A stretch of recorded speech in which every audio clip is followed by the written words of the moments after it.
ഈ ചേലാകർമ്മം, പുരുഷന്മാരുടെ ചേലാകർമ്മം അവിടെ ഉണ്ടായിരുന്ന ഒരു ജൂത ആചാരമാണ്, ആഫ്രിക്കൻ ആചാരമായിരുന്നു, നാടോടി ആചാരമായിരുന്നു. ഓക്കെ, വിട്ടു.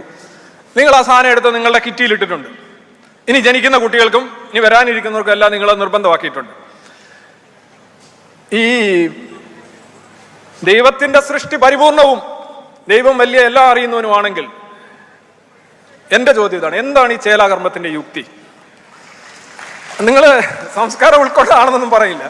അതുപോലെ തന്നെ സ്ത്രീകൾക്കിടയിലെ ചേലാകർമ്മം, അത് വളരെ പെയിൻഫുൾ ആയിട്ടുള്ള, ഇൻഹ്യൂമൻ ആയിട്ടുള്ള ഒരു പ്രോസസ്സാണ്. എല്ലാം പെയിൻഫുൾ ആണ്. അങ്ങനെ തന്നെയാണല്ലോ യുക്തിവാദികളുടെ നേതാവ് സി രവിചന്ദ്രൻ ഈയിടെ ഒരു വേദിയിൽ വെച്ച് പറഞ്ഞത്, ഈ ഖിത്താൻ കഴിക്കൽ, സുന്നത്ത് കഴിക്കൽ ഭയങ്കര പെയിൻഫുൾ ആണെന്നാണ്.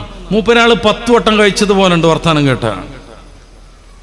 ഭയങ്കര വേദനയാണെന്ന് ഓട് പറയണ കേട്ടിട്ട് ചുണ്ടൊക്കെ കൊണ്ട് ചുളിച്ച് വേദനന്റെ ഉക്കൊണ്ടേ. വൈദ്യശാസ്ത്രം തീരെ വികസിക്കാത്ത കാലത്ത് നാട്ടിലുള്ള ഏതോ ഒരു സാധു മനുഷ്യൻ വന്നിട്ട് വളരെ സിമ്പിളായിട്ട് ചെയ്തു പോയിരുന്നൊരു കാര്യമാണിത്. ഇത് കഴിച്ച ഈ സദസ്സിലുള്ള ആർക്കും അതിൻ്റെ വേദന കൊണ്ട് വിഷമമൊന്നുമില്ല. ചില കുട്ടികളുണ്ട് ഘട്ടം ഘട്ടമായിട്ട് 4-5 വട്ടമായിട്ട് കഴിച്ചാൽ മതി എന്ന് ആഗ്രഹിക്കണവർ. കാരണം അന്ന് കിട്ടിയ ചീരണിയും അന്ന് കിട്ടിയ വണ്ടി, അന്ന് കിട്ടിയ നോട്ടും, പൊട്ടണ നോട്ടും, പേഴ്സും, ഡ്രസ്സും ഒക്കെ പാടെ കണ്ടിട്ട് ഇത് ഒറ്റയടിക്ക് തീർന്നു പോകണ്ടായിരുന്നു. പല ഘട്ടങ്ങളായിട്ടാണെങ്കിൽ അന്നൊക്കെ അത് എൻജോയ് ചെയ്യായിരുന്നു എന്ന് വിചാരിക്കണവർ പോലും ഉണ്ടാവും. എന്നിട്ട് ആ മറ്റേ ആൾക്ക് ഭയങ്കര വിഷമം, ഭയങ്കര പെയിൻഫുള്ളാണ്. ഇയാൾ ആരാന്ന് നോക്കണം. പെണ്ണാവാൻ വേണ്ടി ആ സംഗതിയൊക്കെ ഉടലോടെ മാന്തി കളയുന്നതിനെ പ്രോത്സാഹിപ്പിക്കുന്നവരാണ്. അതാ പ്രശ്നം. പെണ്ണാവാനെന്ന് കൊതിച്ച് നടന്നിട്ടേ സിലിക്കൺ കുത്തിവെച്ച് അവിടെ ഇവിടെയൊക്കെ പൊക്കിയിട്ടേ ലാസ്റ്റ് ഇത് മുറിച്ച് കളയണ ഒരു ഘട്ടമുണ്ട്. നിങ്ങൾ യൂട്യൂബ് ചെയ്ത് നോക്കുക, ഇംഗ്ലീഷിലും അറബിയിലൊക്കെ ഉണ്ട് അതിൻ്റെ വീഡിയോസ്. എത്ര മാരകം! 10-12 മേജർ സർജറി നടത്തണം. അത് കഴിഞ്ഞിട്ട് രൂപം ഉണ്ടാക്കാനും മറ്റും 1-ലധികം പ്ലാസ്റ്റിക് സർജറി നടത്തണം. 1-2 വർഷം മുന്നേ ഹോർമോൺ ട്രീറ്റ്മെൻറ്റ് നടത്തണം, കുത്തിവെക്കണം. ജീവിതകാലം മുഴുവനും ഈ ഹോർമോൺ ട്രീറ്റ്മെൻറ്റ് തുടരണം. ഭയങ്കര സാമ്പത്തിക ബാധ്യത, വലിയ വേദന, വിവിധങ്ങളായ പ്രശ്നങ്ങൾ. ഇതെല്ലാം ഉണ്ടായിട്ടും ആണിന് പെണ്ണായിക്കോളൂ, പെണ്ണാണായിക്കോളൂ എന്ന് പറഞ്ഞ് ഈ LGBTQIA+ നന്നായിട്ട് പ്രോത്സാഹിപ്പിക്കുന്നവരാണ് അതിൻ്റെ തുമ്പത്ത് ഇത്തിരി മുറിക്കുമ്പോൾ ഭയങ്കര പെയിൻഫുൾ എന്ന് പറഞ്ഞുകൊണ്ടിരിക്കുന്നത്. ഇതിൽ വീണതാണ് നമ്മുടെ യുവാക്കളെ മാത്രമൊന്നും ഞാൻ പറയണില്ല, അതിൻ്റെ മേലുള്ളവരും. നമ്മുടെ യുവതികൾ, ഫെമിനിസ്റ്റൊക്കെ മുന്നോട്ട് വെച്ച സിദ്ധാന്തം അതായിരുന്നു. പെണ്ണുങ്ങൾ പീഡിപ്പിക്കപ്പെടുന്നു, അതിനൊരു മോചനം വേണം. ലോകത്ത് പെണ്ണുങ്ങൾ പീഡിപ്പിക്കപ്പെടുന്നുണ്ടെന്നുണ്ടെങ്കിൽ അവരുടെയൊക്കെ മോചനത്തിനു വേണ്ടി ഏറ്റവും മുന്നിൽ നിൽക്കുന്ന ആദർശമാണ് ഇസ്ലാം. ജീവിക്കാൻ അവകാശമില്ലാത്ത പെൺകുട്ടികൾക്ക് ജീവൻ നേടിക്കൊടുത്തത് ഹബീബായ മുഹമ്മദ് റസൂലുള്ളാഹി തങ്ങളാണ്. വൈദൽ മൗഊദതു സുഇലത് ബിഅയ്യി ദംബിൻ ഖുതിലത്, സൂറത്തു തക്വീറിന്റെ ഫസ്റ്റ് തന്നെ നമുക്ക് കാണാൻ പറ്റും. കൊല ചെയ്യപ്പെട്ട പെൺകുട്ടികളോട് ചോദിക്കും, എന്തൊരു കാര്യത്തിനാണ് നിങ്ങളെ കൊന്നതെന്ന്. ആ കൊലയാളികൾക്ക് കൃത്യമായ പണിഷ്മെന്റ് നൽകും. ക്രിസ്ത്യാനി പെണ്ണുങ്ങൾക്ക് ഈ അടുത്ത് കോടതി വ്യവഹാരങ്ങൾ മുഖേനയാണ് പിതാവിൻ്റെയും മാതാവിൻ്റെയും സ്വത്തിൽ അവകാശം ഉണ്ടായത്. മുസ്ലിം പെൺകുട്ടികൾക്ക് പിതാവിൻ്റെയും മാതാവിൻ്റെയും സ്വത്തിൽ അനന്തരാവകാശം നൽകിയത് മുത്ത് റസൂൽ സല്ലല്ലാഹു അലൈഹി വസല്ലമ തങ്ങളാണ്. അപ്പോൾ ഓർക്ക് പൗതിയല്ലേ ഉള്ളൂ എന്നായിരിക്കും അടുത്ത ചോദ്യം. 4 മാത്രമാണ് പെണ്ണിന് പകുതി ഉള്ളത്. 34 ടൈപ്പാണ് ആണും പെണ്ണും വരുന്നതുള്ളത് നമ്മുടെ ഫറായിലിൽ. 4 മാത്രമാണ് പെണ്ണിന് ആണിനേക്കാൾ പകുതി ഉള്ളത്. 12 ആണിനേക്കാൾ പെണ്ണിനാണ് കൂടുതൽ. 10-11 രണ്ടുപേരും ഈക്വലാണ്. എന്തിനാണ് പെണ്ണിന് പകുതി എന്നുള്ളതിൻ്റെ ദാർശനിക ചർച്ചയിലേക്കൊന്നും ഞാൻ തൽക്കാലം പോണില്ല. പെണ്ണിന് എന്തെങ്കിലും പ്രയാസം ഉണ്ടെങ്കിൽ അത് ഏറ്റവും ഊർജ്ജസ്വലതയോടുകൂടെ പരിഹരിക്കാൻ ശ്രമിക്കുന്ന മതം, ദർശനമാണ് പരിശുദ്ധ ഇസ്ലാം. പെണ്ണത്ര മോശക്കാരിയൊന്നുമല്ല, പെണ്ണിന് വലിയ മഹത്വം കൊടുക്കുന്ന മതം. പെണ്ണിൻ്റെ ശാരീരികാവസ്ഥ പരിഗണിച്ചുകൊണ്ട് അവൾക്കൊപ്പം നിൽക്കുന്ന പരിശുദ്ധ മതം. എന്നിട്ടാണ് ഈ പെണ്ണിന് ഭയങ്കരമായ പീഡനാണ് കുടുംബജീവിതം എന്ന് പറഞ്ഞുണ്ടാക്കുന്നത്. പെണ്ണിന് പീഡനാണ് എന്നുണ്ടെങ്കിൽ അതിനെ സപ്പോർട്ട് ചെയ്യാൻ മുന്നിൽ ഇസ്ലാം ഉണ്ടാവും. പെണ്ണിന് പീഡനം വരുന്നുണ്ടെന്നുള്ളതിന് പരിഹാരം എന്താ ഫെമിനിസം പറഞ്ഞത്? കല്യാണം കഴിക്കേണ്ടതാണ്. കാരണം കല്യാണം കഴിക്കണോണ്ടാ കുടുംബം ഉണ്ടാകുന്നതുകൊണ്ടാണ് പീഡിപ്പിക്കപ്പെടുന്നത്. അപ്പോൾ ഈ വലുതായി വരുന്ന ആണിനും പെണ്ണിനും അവരുടെ സെക്സ് പരമായ ആവശ്യങ്ങളൊക്കെ എങ്ങനെ തീരും? അതിനെന്തൊക്കെ മാർഗങ്ങളുണ്ട്? പ്രധാനമായി ലിവിങ് ടുഗദർ, ഇഷ്ടമുള്ള ആളുകളോടൊപ്പം ഇഷ്ടമുള്ള കാലം ജീവിക്കുക എന്നാണ്. ഇത് തെറ്റിദ്ധരിച്ചിരിക്കുകയാണ് നമ്മുടെ പെൺകുട്ടികൾ. ഞാൻ അമേരിക്കയിലെ കഥ അല്ല പറയണത്. 25% യുവതികൾക്ക് അവരുടെ കുട്ടിയുടെ അച്ഛൻ ആരാണെന്നറിയാത്ത ലണ്ടനിന്റെ കഥ അല്ല പറയണത്. 3,80,00,000 ജാരസന്താനങ്ങളുള്ള യുണൈറ്റഡ് സ്റ്റേറ്റിന്റെ കഥയല്ല ഞാൻ ഈ പറയുന്നത്. 3,80,00,000 ജാരസന്താനങ്ങൾ. ഇന്ത്യയുടെ മാതിരി 140 കോടിയുള്ള നാടല്ല, ആകെ 10-35 കോടിയുള്ളൂ ജനങ്ങൾ. 10-30 കോടി ജനങ്ങളുള്ള ഒരു നാട്ടിൽ 3,80,00,000 കുട്ടികൾ ജാരസന്താനങ്ങളാണെന്ന് കണക്ക് വരുന്നു. ഇവരുണ്ടാക്കുന്ന സാമൂഹിക പ്രശ്നങ്ങളെക്കുറിച്ച് പുസ്തകം വരുന്നു. ഫാദർലെസ് അമേരിക്ക, വളരെ പ്രസിദ്ധമായ പുസ്തകമാണ്, ബെസ്റ്റ് സെല്ലറായിരുന്നു. ആ നാട്ടിന്റെ കഥ അല്ല ഞാൻ പറയണത്. നമ്മുടെയൊക്കെ നാടുകളിലും അത്തരം വികാരങ്ങൾ ഉണ്ടാകുന്നു. പെൺകുട്ടികൾ അതിന് അഡിക്റ്റുകളാകുന്നു. ആരാ കുടുംബം എന്ന് പറഞ്ഞാൽ പീഡനാന്ന് പറഞ്ഞത്? ആരാണ് പറഞ്ഞത്?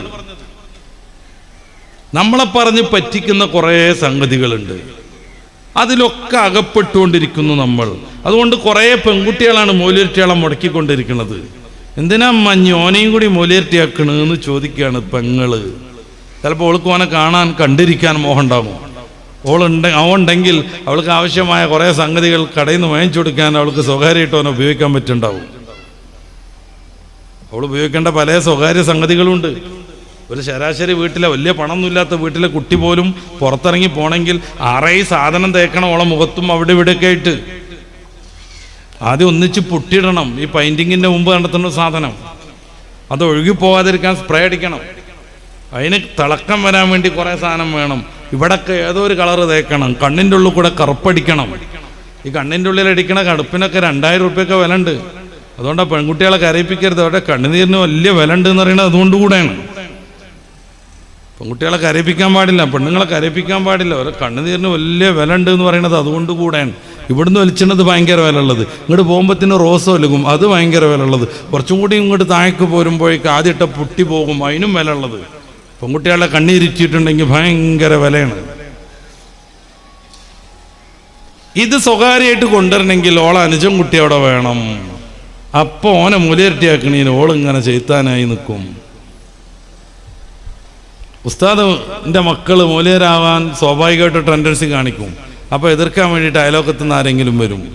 നിങ്ങളെ മൂല്യരാ ഇപ്പം കണ്ടില്ലേ, എന്തേ കണ്ടു? ഒരു കുഴപ്പമില്ല, ഒരു കുഴപ്പമില്ല, ഒരു കുഴപ്പമില്ല. ഇങ്ങനെയുള്ള എല്ലാ ശൈത്താന്മാരും ശല്യപ്പെടുത്തിക്കൊണ്ടിരിക്കുമ്പോൾ ദറസിനെ സ്നേഹിച്ച് ഒരുമിച്ച് കൂടുന്നതാണ് നമ്മൾ.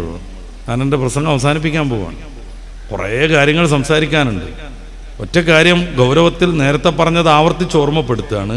മദ്രസിലുള്ള നമ്മുടെ കുട്ടികൾ എന്താ പഠിക്കണേ, അത് ജീവിതത്തിൽ കൊണ്ടുവരാനുള്ള സംവിധാനം വീട്ടിലെങ്കിലും വേണം. 1 മണിക്കൂർ മൊബൈൽ ഫോണുമായുള്ള നമ്മുടെ മക്കളുടെ ബന്ധം പതിയെ പതിയെ മുറിച്ചു കൊണ്ടുവരണം. പതിയെ പതിയെ. വലിയ സുഖമാണ് ഉമ്മാർക്ക്, എന്ത് ജോലിയും ചെയ്ത് പോരാ. അപ്പോഴേക്ക് കുട്ടിക്ക് എന്തെങ്കിലും ഒരു മൊബൈൽ ഫോണിൽ ഒരു ഗെയിം ഇട്ട് കൊടുത്താൽ മതി. 2 വയസ്സുള്ള കുട്ടിയും 3 വയസ്സുള്ള കുട്ടിയും 2 മണിക്കൂറോ 4 മണിക്കൂറോ വെള്ളം കുടിച്ചില്ലെങ്കിലും ഭക്ഷണം കഴിച്ചില്ലെങ്കിലും അയിമ ഇരുന്നോളും. പക്ഷേ കുട്ടിയുടെ ആരോഗ്യം നശിക്കുന്നു, കണ്ണ് നശിക്കുന്നു, തലച്ചോറ് നശിക്കുന്നു, തലച്ചോറിൻ്റെ വളർച്ച മുരടിക്കുന്നു. 13 വയസ്സ് വരെ നമ്മുടെ മനുഷ്യക്കുട്ടിയുടെ തലച്ചോറ് വികസിച്ചുകൊണ്ടേയിരിക്കും. ജനിക്കുന്ന സമയത്ത് മാതാവിൻ്റെയും പിതാവിൻ്റെയും തലച്ചോറിൻ്റെ 1% പോലും വികാസം മനുഷ്യക്കുട്ടിക്കില്ല. മറ്റുള്ളവർക്കൊക്കെ 80% വികാസമുണ്ട്. അതുകൊണ്ടാണ് ആടുംകുട്ടി പ്രസവിച്ച് മണിക്കൂർ കഴിയുമ്പോഴേക്കും മെല്ലെ മെല്ലെ എഴുന്നേറ്റ് ഉമ്മയാടിൻ്റെ പാല് കുടിക്കുന്നത്, പിറ്റേന്ന് കുഞ്ഞു കുഞ്ഞു പുല്ലുകളൊക്കെ തിന്നു തുടങ്ങുന്നത്, അന്ന് വൈകിട്ട് തന്നെ നമ്മുടെ മക്കളോടൊപ്പം ഓടിക്കളിക്കാൻ മുന്നിൽ നിൽക്കുന്നത്. മനുഷ്യക്കുട്ടി അങ്ങനല്ല. മനുഷ്യക്കുട്ടി അങ്ങനെയല്ലേ അല്ല. ഒരു ജനിച്ച കുട്ടിയെ ഉമ്മ സംരക്ഷിക്കണില്ലെങ്കിൽ കുട്ടി മരിച്ചു പോവും. 2 വയസ്സ് വരെ പാൽ കൊടുത്തൊരു ഉമ്മ ഇനി നീ അതിനിൻ്റെ പാടായി എന്നും പറഞ്ഞ് അവഗണിച്ചാൽ ആ കുട്ടി മരിച്ചു പോവും. അതിന് ജീവിക്കാൻ കഴിയില്ല. വല്യമ്മ നോക്കൂലേ എന്ന് പറയരുത്. ആരെങ്കിലും ഒരാൾ നോക്കാതെ അതിന് ജീവിക്കാൻ കഴിയില്ല. എന്തുകൊണ്ടാണിത്? മനുഷ്യക്കുട്ടിയുടെ തലച്ചോറ് പൂർണ്ണമായി വികസിക്കുന്നത് ടീനേജിലേക്ക് എത്തുമ്പോഴാണ്, 13-ാം വയസ്സിലേക്ക് എത്തുമ്പോഴാണ്. എന്തിനാ അല്ലാഹു തആല മനുഷ്യനെ അങ്ങനെ ആക്കിയത്? കുടുംബജീവിതം നിലനിൽക്കണമെന്ന് കരുതിയിട്ട്. സൂറത്തുർ റൂമിൻ്റെ 20 മുതൽ 25 വരെയുള്ള 6 ആയത്തുകൾ തുടങ്ങുന്നത് ഒമിന്നായാത്തിഹി എന്നും പറഞ്ഞിട്ടാണ്. ഖുർആനിൽ 6 ആയത്ത് ഒരുപോലെ തുടങ്ങുന്നത് അവിടെ മാത്രമേ ഉള്ളൂ. അതിൽ രണ്ടാമത്തെ ഒമിനായാത്തിഹി എന്താണെന്നറിയോ? നമുക്ക് നമ്മളിൽ നിന്ന് ഇണകളെ പടച്ചു തന്നത് റബ്ബിന്റെ വലിയ ദൃഷ്ടാന്തമാകുന്നു. എന്താ നമുക്ക് നമ്മളിൽ നിന്ന് ഇണകൾ? മറ്റു ജന്തുക്കൾക്കും അങ്ങനെയാണ്. പൂച്ചന്റെ ഇണ പൂച്ച തന്നെയാണ്, പട്ടിയുടെ ഇണ പട്ടി തന്നെയാണ്. പിന്നെന്താ നമുക്ക് മാത്രം പ്രത്യേകത? മാതാവും കുട്ടിയും തമ്മിൽ അഭേദ്യമായ ബന്ധമുണ്ട്. ഈ മാതാവ് ആവണം കുട്ടിയെ സംരക്ഷിച്ചു വളർത്തേണ്ടത്. മാതാവിൻ്റെ സാന്നിധ്യം കുട്ടിക്ക് എപ്പോഴും ആവശ്യമുണ്ട്. അതുകൊണ്ട് മാതാവ് വീട്ടിലിരിക്കണം, കുട്ടിയെ നോക്കണം, സംരക്ഷിക്കണം. നിങ്ങൾക്ക് പറ്റൂലെന്ന് ചിലപ്പോൾ ഒരു ഫെമിനിസ്റ്റിക്ക് ചോദിക്കുക, വേണമെങ്കിൽ നമ്മൾ അതിന് തയ്യാറാവുക ചെയ്യും. പക്ഷെ ആ കുട്ടിയുടെ പൂർണ്ണമായ സന്തോഷത്തിൽ ആ കുട്ടിയെ കൊണ്ടുനടക്കാൻ പിതാവിന് കഴിഞ്ഞെന്ന് വരൂല.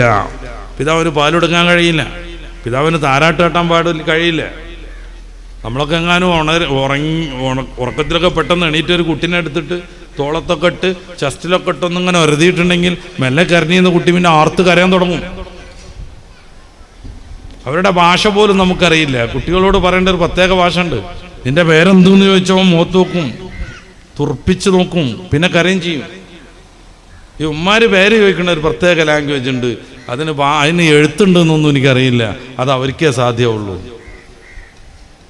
അതുകൊണ്ട് മാതാവ് കുഞ്ഞിൻ്റെ സംരക്ഷണവുമായി വീട്ടിലിരിക്കണം. മാതാവ് വീട്ടിലിരിക്കുമ്പോൾ അവരുടെ കാര്യം നോക്കാൻ ഭർത്താവാകുന്ന തുണ വേണം. ഭർത്താവ് എന്ന് മലയാളവും സംസ്കൃതവും ഒക്കെയാണ്. അറബിയിൽ അങ്ങനെ ഒരു പ്രത്യേകതയേ ഇല്ല, അങ്ങനെ ഒരു പദമേ ഇല്ല. രണ്ടുപേരെയും കുറിക്കാൻ ഒരേ പദം, സൗജ്, ഇണ, തുണ. ഭാഷാപരമായ വ്യത്യാസം വരാൻ ഒരു താവ് ചേർക്കും, സൗജത്ത്. ഇണ, തുണ എന്നല്ലാതെ ഭർത്താവ് എന്ന് പറഞ്ഞാൽ ഭരിക്കുന്നവൻ എന്ന് സംസ്കൃതത്തിൽ, ഭാര്യ എന്ന് പറഞ്ഞാൽ ഭരിക്കപ്പെടുന്നവൾ, അങ്ങനെ ഒരു പ്രയോഗം പോലും നമ്മുടെ ഭാഷയിലില്ല. അപ്പൊ ഏറ്റവും സ്നേഹിച്ച് സഹകരിച്ച് എല്ലാം ത്യജിച്ച് ഈ പെണ്ണിനും മോനും മോൾക്കും വേണ്ടി ജീവിക്കുന്ന ഒരാൾ കൂടെ വേണം. ആ രണ്ടുപേരും മനോഹരമായി ജീവിതത്തെ മുന്നോട്ട് കൊണ്ടുപോകണം. പൂമുഖവാതിൽക്കൽ സ്നേഹം തുറന്നുകൊണ്ട് വിരിച്ചുകൊണ്ട് വിതറിക്കൊണ്ട് ഭാര്യയുണ്ടാകണം. സൂര്യനായി തഴുകി ഉണർത്താൻ അച്ഛനുണ്ടാകണം, വാപ്പയുണ്ടാകണം. ഈ ഒരു സമഞ്ജസമായ സംവിധാനം ഇത് മനുഷ്യൻ അത്യാവശ്യമാണ്. അതുകൊണ്ട് മനുഷ്യക്കുട്ടിക്ക് ജനിക്കുമ്പോൾ തന്നെ ആട്ടിൻകുട്ടിയുടെ ബുദ്ധി ഉണ്ടാകാൻ പാടില്ല. പതിയെ പതിയെ പതിയെ അവൻ വളർന്നു വരണം.